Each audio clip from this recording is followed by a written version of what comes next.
On that front, let's get to our Eunice Yoon, who's been covering this from the Beijing side. Hey, Eunice.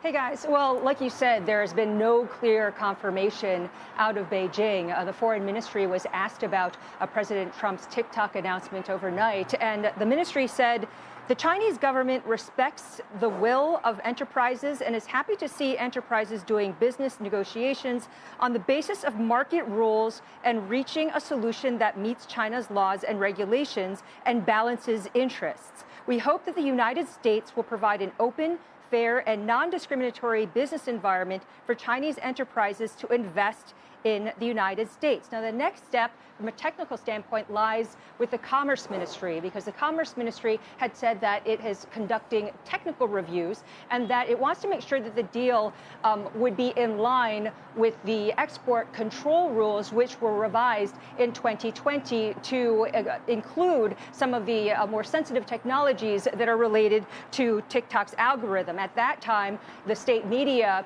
the state news agency Xinhua, had said that ByteDance would have to get a license approved by Beijing, and that is because the technologies were put on the restricted list and not on the prohibited list. ByteDance has not responded to our request for any type of comment. Guys?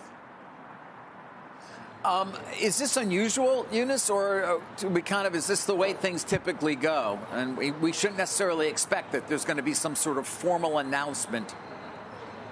Right. Right. It is definitely the MO of the Chinese government.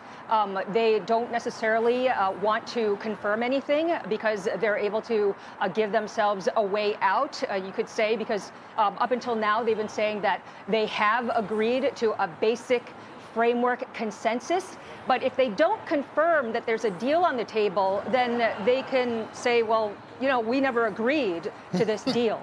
So there is like an MO that goes on with the way that Chinese operate, and it could be a way that they're trying to gain leverage on the Trump administration in broader negotiations. I would say that there's another potential reason, and that is that the Chinese government has to think about what the Chinese public thinks.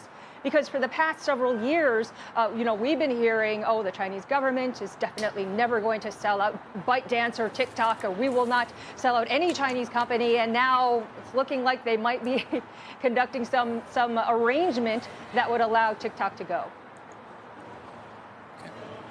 Eunice, thanks.